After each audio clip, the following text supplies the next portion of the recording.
శ్రీ గురుభ్యో నమ. శ్రీమాత్రే నమ. 29వ తేదీ మే 2025 గురువారం నాటి దినఫలాలు. మేషరాశి వారికి చాలా జాగ్రత్తలతో కూడి ఉన్నటువంటి కాలంగా తెలియచెప్పచ్చు. తృతీయ స్థానంలో చంద్రుని యొక్క సంచారం బాగుంది. వ్యయ స్థానంలో శుక్రాచార్య వారు బాగున్నారు. లాభస్థానంలో రాహు బాగున్నారు. మరి 3 గ్రహాల అనుకూలత వల్ల ఎలా ఉంటుందండి అంటే ఒక మోస్తరుగా బాగుంటుంది అని చెప్పొచ్చు తప్ప చాలా బాగుంటుంది అని చెప్పడానికి రాదు. అయితే ఇక్కడ గురు బలం లేదు, శని గారి బలం లేదు, కేతు బలం కూడా లేదు. 3 ప్రధాన గ్రహాల బలాలు ఎప్పుడైతే అంత అననుకూలంగా ఉన్నాయో ఇక ఓర్పు కలిగి ఉండడమే ప్రథమ కర్తవ్యం. ఇది చాలా చాలా చెప్పదగినటువంటి సూచనగా తెలియచేస్తూ ఉన్నాను. అనేక రకాలుగా మొన్నటి వరకు కూడా ధనం సంపాదించుకున్నారు, కీర్తి సంపాదించుకున్నారు, స్థిర చరాస్తులు సంపాదించుకున్నారు. ఇప్పుడు వాటిని సంరక్షించుకుంటూ ముందరికి వెళ్ళండి. ఇది చెప్పదగ్గ సూచనగా తెలియజేస్తున్నాను. అలాగే మీ వాక్కు బాగుంటుంది, క్రమశిక్షణ బాగుంటుంది, ధన ఆదాయం బాగుంటుంది, సంతాన రీత్యా ఓర్పు కలిగి ఉన్నారు. మీరు అన్నదమ్ముల సహాయ సహకారాలు బాగున్నాయి. అలాగే భార్యాభర్తల మధ్య అన్యోన్యత కూడా బాగుంది. బాగున్న అంశాలు మరింతగా బాగుండడానికి ప్రయత్నం చేయండి. బాలేని అంశాలు బాగుండే విధంగా ప్రయత్నం చేయండి. ఏదైనా ఓర్పుతో కూడిన ప్రయత్న సాధన అనేది ఉండాలి అని చెప్పి తెలియచేస్తూ ఎక్కువగా దైవనామస్మరణలో గడపండి. ఇది చాలా చాలా చెప్పదగినటువంటి సూచనగా తెలియజేస్తూ ఉన్నాను. ఇష్టదేవతారాధన చెయ్యండి, బాగుంటుంది. శుభం. వృషభ రాశి వారికి అదృష్టమా అంటే అదృష్టమా మీ వెనకాలే వచ్చింది. ఎన్నో రకాలుగా బాగుంది. గురువుగారు బాగున్నారు, శుక్రాచార్యుల వారు బాగున్నారు, కుజుడు బాగున్నారు. అలాగే రాశిలోనే బుధాదిచ్చి యోగం పడింది. ఇంకా ఏమి కావాలి? ఇంతకన్నా అద్భుతమైనటువంటి పరిస్థితులు మనకి ఏమి కావాలి? విలువైన ఆభరణాలని సంపాదించుకోగలుగుతున్నారు, బహుమతుల రూపంలో పుచ్చుకోగలుగుతున్నారు, లాభాల బాటలో ఉన్నారు. ఎప్పుడెప్పుడో పెట్టిన పెట్టుబడులకి అంతకంతకి ధనం ఇప్పుడు వస్తోంది. విలువలు పెరుగుతున్నాయి. స్థలాలు, పొలాలు, తోటలు, గృహాలు, ఇలాంటి స్థిర చరాస్తులు ఏవైనా గాని ఇలాంటి వాటన్నిట్లలోనూ మీరు పెట్టిన పెట్టుబడుల వల్ల వాటి విలువలు పెరిగిపోయి చాలా అద్భుతమైనటువంటి ఫలితాలు ఇప్పుడు మీకు కనిపిస్తూ ఉన్నాయి. ఇవన్నీ కూడా మీ మానసిక ఆనందాన్ని పెంపొందింపజేసేవి. అలాగే మాతృవర్గ రీత్యా బాగుంది, కుటుంబ రీత్యా బాగుంది, వాక్కు రీత్యా బాగుంది, సంపదల రీత్యా బాగుంది, రాజకీయాల రీత్యా బాగుంది, ప్రజా సమూహాల రీత్యా బాగుంది, భార్యాభర్తల అన్యోన్యత రీత్యా బాగుంది, వ్యాపార భాగస్వాముల మధ్య బాగుంది, అన్నదమ్ముల సహాయ సహకారాల రీత్యా బాగుంది, సాహసోపేతమైన నిర్ణయాలు తీసుకోవడం ద్వారా బాగుంది, పిత్రార్జితాలు బాగున్నాయి. అన్ని విధాలను బాగున్నది. ఇక బాలేదు అనేదేమి లేదు. అన్ని విధాలా బాగున్నప్పుడు ఎక్కడన్నా ఏదైనా 1-2 బాలేకపోయినా మనం వాటిని పెద్దగా పట్టించుకోము. ఈ బాగున్న వాటి మీదనే ఫోకస్ చేసి ఇంకా ఎలా బాగుండాలని ఆలోచిస్తాం. అదే చెయ్యండి. వీలైతే నవగ్రహ స్తోత్ర పారాయణ చెయ్యండి, ఇష్టదైవాన్ని పూజించండి. శుభం. మిథున రాశి వారికి అత్యద్భుతమైనటువంటి గురుగ్రహ సంచారం చేతగాని, శుక్రగ్రహ సంచారం చేతగాని, కేతువు సంచారం చేతగాని ఫలితాలు అమోఘంగా ఉన్నాయి. ఎప్పుడు పడిన గోడలు పడినట్లు ఉండవు అని పెద్దవాళ్ళు చెప్పేటటువంటి సామెతని ఇక్కడ మనం గుర్తు చేసుకోవాలి. మొన్నటి వరకు కూడా చాలా వరకు ఇబ్బంది పడ్డారు మిథున రాశి వారు. ఒక్క ఉద్యోగ జీవితంలో మటుకు కాస్త ఊపిరాడుతోంది తప్ప మిగతా అన్ని విషయాలలోనూ ధన వ్యయం ఉంది, కీర్తి ప్రతిష్టలు తగ్గుతున్నాయి, కుటుంబంలో ఐకమత్యం తగ్గుతోంది, సంతాన రీత్యా బాలేదు. ఇలా ఎన్నో రకాలైనవి చెప్పుకున్నాం మనం. ఓర్పు కలిగి ఉండండి అని చెప్పుకుంటూ వచ్చాం. నిజంగా ఓర్పు కలిగి ఉన్నారు మిథున రాశి వారు. ఇప్పుడు గురువు గారి యొక్క సంచారం మిథున రాశిలోకి వచ్చి ఉన్నందువల్ల అద్భుతమైనటువంటి ఫలితాలను ఇస్తూ ఉన్నారు. అంటే ఇప్పటి వరకు ఉన్నటువంటి ఓర్పు అంతా కూడా మంచి ప్రయోజనకరమైన ఫలితాలు ఇచ్చే విధంగా దారితీసింది. ఇప్పుడు స్వయం కృషి బాగా లాభిస్తుంది, మాట పరపతి బాగా లాభిస్తుంది, మృష్టాన్న భోజనాలు తింటారు, విందు వినోద కాలక్షేపాలు చేస్తారు. ఎక్కువగా ఈ కాలక్షేపం అనేది ఒక మానసికోల్లాసానికి దారితీసేటట్టుగానే ఉంటుంది. 10 మందికి సహాయం చేసేటట్టుగా ఉంటారు. భార్యాభర్తల అన్యోన్యత పెరుగుతుంది. అనేక విధాలుగా మీకు మనశ్శాంతి పెరుగుతోంది, ధనము పెరుగుతోంది, ఆదాయం పెరుగుతోంది. ఎన్నో విధాలా బాగుంది. ఉద్యోగ జీవితం కూడా బాగుంది. ఇన్ని రకాలుగా బాగున్నప్పుడు మీరు ఒక జీవితాశయాన్ని ఏర్పాటు చేసుకోండి. నేను ఈ రకమైన పని చెయ్యాలి అనుకుంటున్నాను కదా, అది ఇప్పుడు చెయ్యాలి, ఈ సంవత్సరం లోపల నాకు అవ్వాలి అని ఇలాంటి జీవితాశయం ఏర్పాటు చేసుకోండి. 100% మీరు సక్సెస్ అవుతారు అని చెప్పి తెలియజేస్తున్నాను. మిగతా అన్ని పరిస్థితులలోనూ కాస్త ఓర్పు కలిగి ఉండండి. అన్నదమ్ముల యొక్క సహాయ సహకారాలు బాగా మిమ్మల్ని ముందరికి నడిపిస్తూ ఉంటాయి అని చెప్పి మరీ తెలియజేస్తూ ఉన్నాను. నవగ్రహ స్తోత్ర పారాయణాలు చేసుకోవడం ద్వారా మరింతగా మానసిక అభివృద్ధి జరుగుతుంది. శుభం. కర్కాటక రాశి వారికి అదృష్టవంతమైన కాలం కనిపిస్తూ ఉన్నది. లాభస్థానంలోనే బుధాదిత్య యోగం పడింది. వ్యయంలో గురువు గారి యొక్క స్థితి చాలా చాలా బాగుంది. అలాగే అష్టమ స్థానంలో శుక్రాచార్యుల యొక్క సంచారం బాగుంది. అంటే ఇప్పుడు మనకి కొన్ని గ్రహాలు బాగుండడం వల్ల చాలా వరకు ఉపశమనం కలుగుతూ ఉంటుంది. కానీ ఈ ప్రధాన గ్రహాల వల్ల వచ్చేటటువంటి ఫలితాలు ఏవైతే ఉన్నాయో అవి ఇక్కడ కుంటుపడుతున్నాయి. వీటిని బలోపేతం చేసుకోవడానికి నవగ్రహ స్తోత్ర పారాయణలు తప్పనిసరిగా చేయవలసిందిగా సూచన చేస్తూ ఉన్నాను. అలాగే సద్వ్యయం చేస్తారు. గృహోపకరణాలు కొనడం కానీ, లేదా గృహ నిర్మాణం కొరకు కానీ, లేదా నిర్మాణ మరమ్మతుల కొరకు కానీ, లేదా స్వగృహం కొనుగోలు చేయడానికి కానీ మీకు అనేక విధాల గురువుగారి ఆశీస్సులు ఉన్నాయి అని చెప్పి తెలియజేస్తూ ఉన్నాను. అలాగే పిత్రార్జితాల విషయంలో కూడా కొంచెం జాగ్రత్తగా ఉండండి. చేతికి అందడానికి ఆలస్యం అవుతుంది. అనారోగ్యం అనేది కనిపిస్తూ ఉంది. ఈ అష్టమ స్థానంలో సంచరిస్తూ ఉన్నటువంటి రాహు గారి సంచారం వల్ల చిన్నపాటి ఇబ్బందులు కనిపిస్తూ ఉన్నాయి. దీన్ని మీరు ఎదుర్కొనడానికి దుర్గమ్మ వారి పూజ చెయ్యండి. సమర్థవంతంగా ఎదుర్కోగలుగుతారు. మనశ్శాంతి పొందుతారు. ఆర్థిక అభివృద్ధి పొందుతారు. అనేక విధాల మీకు బాగుంటుంది అని చెప్పి తెలియజేస్తూ శుభం. సింహరాశి వారికి చాలా అద్భుతమైన కాలము లాభస్థానంలో గురు సంచారం వల్ల కనిపిస్తూ ఉన్నది.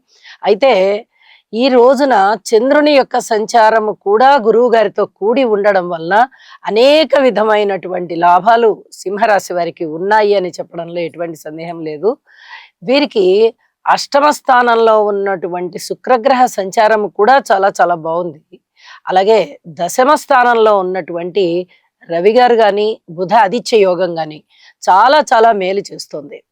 ఇటువైపు శని గారి బలం లేదు, అటుపక్క రాహు బలం లేదు, ఇంకొక పక్క కేతు బలం కూడా లేదు. రాశిలోనే కేతు ఉండడము, సప్తమంలో రాహు ఉండడము, అష్టమంలో శనిగారి సంచారం ఉండడము, ఇవన్నీ కూడా చాలా ఇబ్బందికరమైన ఫలితాలనే ఇస్తూ ఉన్నప్పటికీ శుక్రాచార్యుల వారి ఫలితం బాగున్న కారణం చేత గాని, ఇక్కడ రవి బుధుల కలయిక వల్ల గాని ఉద్యోగ జీవితంలో చాలా చాలా అద్భుతమైనటువంటి మార్పులు జరగబోతున్నాయి.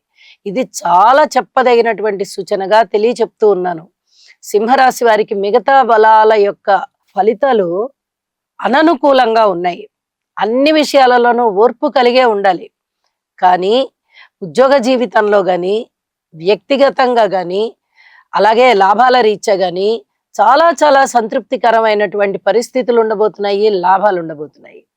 భార్యాభర్తల అనుకూలత విషయంలో మటుకు అత్యధిక ప్రాధాన్యత ఇవ్వండి. ఎన్ని రకాలుగా మీరు ఓర్పు కలిగి ఉంటారో, మీరు ఎవరెవరితో సఖ్యతగా ఉంటూ ఉంటారో, మీ మధ్య ఆ సఖ్యతని పోగొట్టే విధంగా ఈ రాహుకేతువుల యొక్క ప్రభావం కనిపిస్తూ ఉంటుంది.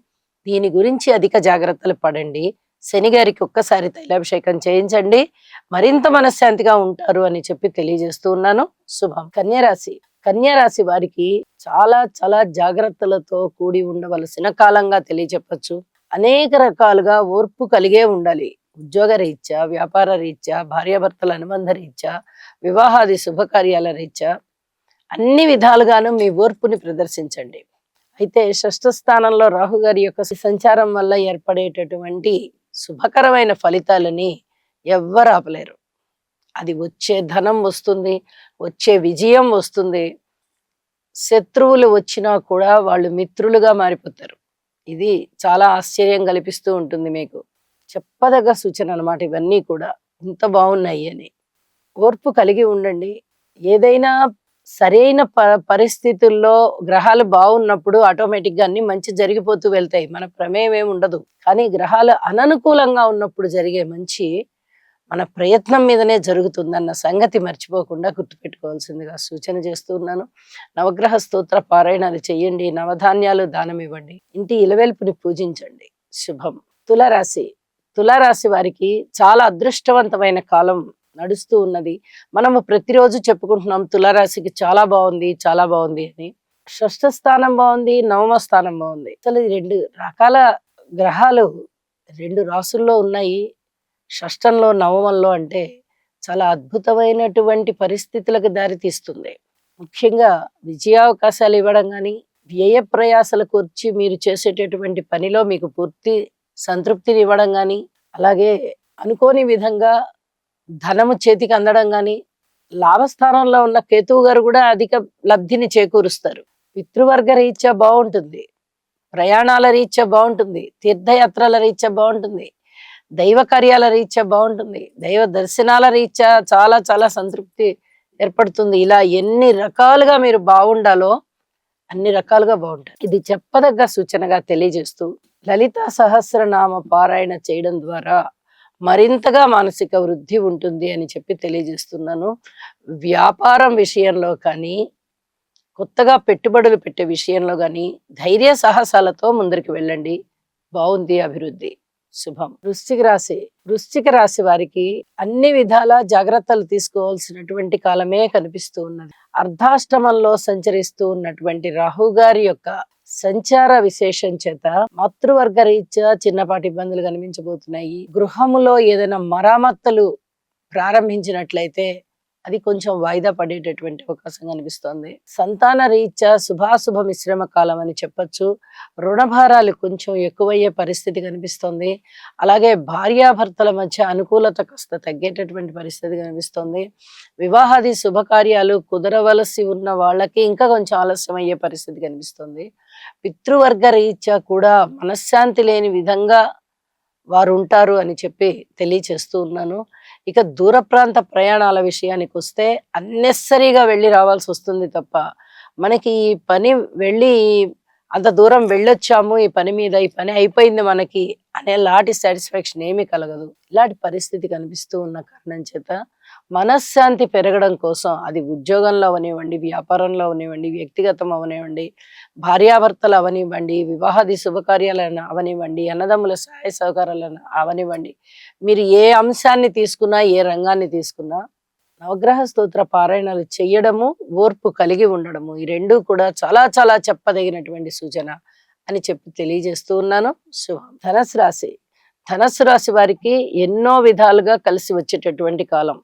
కుటుంబ రీత్యా బాగుంది, బంధువుల రీత్యా బాగుంది, సన్మాన సత్కారాల రీత్యా బాగుంది, నీతి నిజాయితీ, మంచి క్రమశిక్షణ, మంచి ఆలోచన విధానము వీటి వల్ల బాగుంది. మాతృవర్గ రీత్యా కానీ స్థిర చిరాస్తుల పెంపుదలకు కానీ చాలా చాలా అనుకూలమైన కాలంగా తెలియచెప్పచ్చు. సంతాన రీత్యా ఒక్కింత ఓర్పు కలిగి ఉండండి, ఇది చాలా చెప్పదగినటువంటి సూచన. అలాగే భార్యాభర్తల మధ్య అనుకూలత పెరుగుతోంది. వివాహాది శుభకార్యాలు కుదురుతున్నాయి. వివాహం కావాలి అనుకునే వారికి తండ్రి గారి యొక్క ఏదైనా గాని బాధ్యత మీరు చేపట్టడానికి అవకాశాలు కనిపిస్తున్నాయి. మీరు మీ తండ్రి గారికి సహాయ సహకారాలు అందించడానికే ఈ పని చేస్తున్నాను, నేను సహాయంగా ఉంటాను అని చెప్పి చేస్తారు. ఇది కూడా చెప్పదగ్గ సూచన. ఎవరికి కూడా మనస్తాపం లేని విధంగా ప్రవర్తిస్తారు. అద్భుతమైనటువంటి సప్తమ స్థాన గురుగ్రహ సంచారము, దానితో పాటుగా ఉన్న చంద్రుని యొక్క సంచారము కూడా ధనస్సు రాశి వారికి విపరీతమైన లబ్ధిని కలగజేస్తోంది. ఇది గజకేసరి యోగమే, కానీ గోచారంలో ఏర్పడింది కాబట్టి ఎక్కువ కాలం ఫలితాలు ఇచ్చే విధంగా ఉండదు. కానీ గురువు గారు మటుకు ఇంకా సంవత్సర కాలం పాటు ఇదే రాశిలో ఉంటున్న కారణం చేత ధనస్సు రాశి వారికి అద్భుతమైనటువంటి ఫలితాలను ఇస్తారు అని చెప్పి తెలియజేస్తూ ఉన్నాను. శుభం. మకర రాశి వారికి ఏమాత్రమూ అనుకూలతలు కనబడబోవడం లేదు. అంటే ఒక్క శనిగారి అనుగ్రహం తప్ప మిగతా 8 గ్రహాల యొక్క వ్యతిరేకత అలాగే కనిపిస్తూ ఉంది. మరి ఎలాగండి అంటే మొన్నటి వరకు గురువు గారు పంచమ స్థానంలో ఉండి అనేక రకాలుగా మీకు ధనాన్ని ఇచ్చారు, సౌభాగ్యాన్ని ఇచ్చారు, సంతానాన్ని ఇచ్చారు, ఏది కోరుకుంటే అది ఇచ్చారు. విద్యని ఇచ్చారు, మంత్రం సాధన చేసుకోమని మంత్రాన్ని ఇప్పించారు, ఇలా ఎన్నో రకాలుగా ఇప్పించారు. వాటి తాలూకు పుణ్యమంతా మీరు మూట కట్టుకొని ఉన్నారు, ధనమంతా మూట కట్టుకొని ఉన్నారు. ఇప్పుడు మీరు వాటిని ఏ విధంగా ఖర్చు పెడతారు, ఇదంతా కూడా భగవంతుడు పరిశీలన చేస్తూ ఉంటాడు. మన సంపదలు దుర్వ్యయం అవుతున్నాయా, సద్వ్యయం అవుతున్నాయా అనేది పరిశీలన చేస్తుంటాడు. సద్వ్యయం చేయడానికే గట్టిగా సంకల్పించుకోండి. దుర్వ్యయాలని తగ్గించండి. కుటుంబంలో అనేక విధాల ఐకమత్యం కావాలి కాబట్టి ఐకమత్యాన్ని చాటండి. ఇక ఏ ఏ రూపకంగా అయినా మీరు ఓర్పు కలిగే ఉండాలి. మకర రాశి వారికి అంత పూర్తిగా బలాలు లేవు, ఒక్క శనిగారి బలం తప్ప. మరి ఇలాంటి పరిస్థితుల్లో ఓర్పు చాలా ప్రధానంగా ఉండడం వల్ల ఏమి జరుగుతుంది?